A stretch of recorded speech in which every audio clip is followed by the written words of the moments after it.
If you've ever given your heart to everyone but yourself, this story will awaken something within you. Because sometimes, the moment you stop being available to the world starts seeing your worth. Long ago, in a small village surrounded by rolling hills and silver streams, there lived a young man named Amir. His name meant the one who leads. Yet, Amir had never led anything except his own exhaustion. He was kind, gentle, and selfless to a fault. Everyone in the village knew him as the man who never said no. If an old man needed his firewood chopped, Amir did it. If a widow's roof leaked, Amir climbed up, even during storms. If a friend needed money, Amir gave it, even if it left him hungry. His hands were always open, and his heart always available. But slowly, something inside him began to break. People grew used to his generosity. They no longer thanked him, they expected him. When Amir once fell ill and lay in bed for 3 days, no one came. His small home was quiet, empty, forgotten. He stared at the cracked ceiling and whispered to himself, "I have spent my life holding others up, yet when I fall, there are no hands beneath me." That night, beneath the soft glow of an oil lamp, he made a promise. He would stop running toward everyone who called his name. He would stop being the village's solution to every problem. He would learn the sacred art of saying no. And so, Amir's quiet rebellion began. The very next morning, his neighbor Kareem came pounding on his door. "Amir, my ox refuses to plow. I need your strength. You're always good with animals." Amir took a deep breath. His instinct was to rise, to serve, to please, but he remembered his promise. "I'm sorry, Kareem. I have my own work today." Kareem blinked. "What? You refusing me? Don't joke." "I'm not joking." Kareem frowned, muttered something under his breath, and stomped away. By noon, the whole village knew. Amir said no. Some laughed. Others whispered, "He's changed. He's become proud." But Amir said nothing.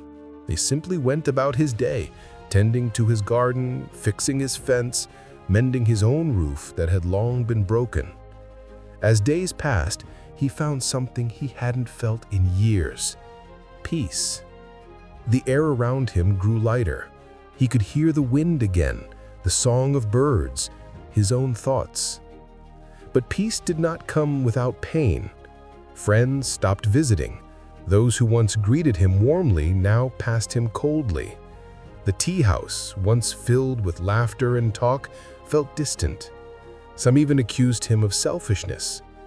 One afternoon, a woman named Lila, whose mother Amir had once cared for, approached him with tears in her eyes.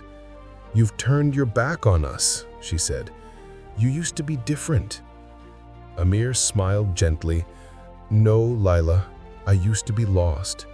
I gave everything until there was nothing left of me to give.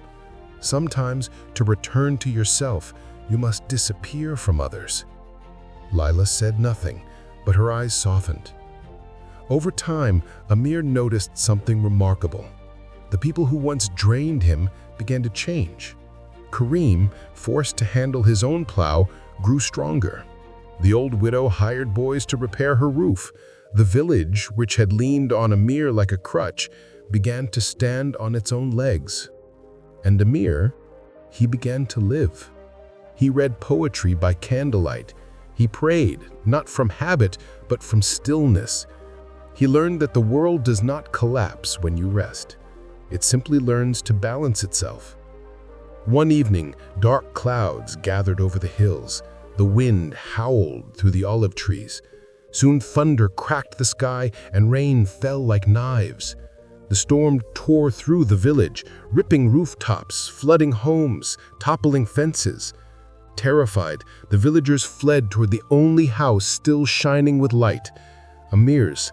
His small home, built with care and patience, stood firm. Its foundation was strong because Amir had finally taken the time to strengthen it himself. He opened the door and welcomed them all inside. Kareem, Lila, the widow, and every soul who had once forgotten him. As they huddled by the fire, silence filled the room, the kind of silence that speaks more than words. When the storm finally passed, the air smelled of wet earth and renewal.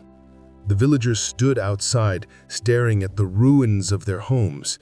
Then, softly, Kareem broke the silence. "Amir, we called you selfish when you stopped helping us, but now I see you were teaching us value. We leaned so hard on your kindness that we forgot how to stand." Amir smiled, his eyes warm but calm. "When you give endlessly," he said, "people forget the weight of your gift. Sometimes you must step back, not to punish them, but to remind them."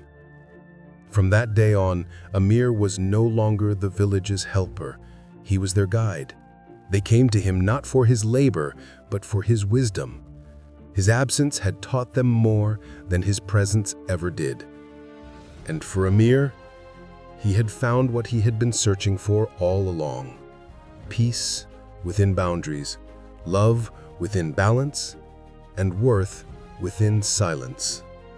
So remember, my friends, when you stop being available to everyone, you become available to yourself, and that changes everything. True respect begins the moment you stop begging for it. If this story touched your heart, subscribe for more timeless tales that awaken your soul. Share this with someone who gives too much. They might need to hear it today.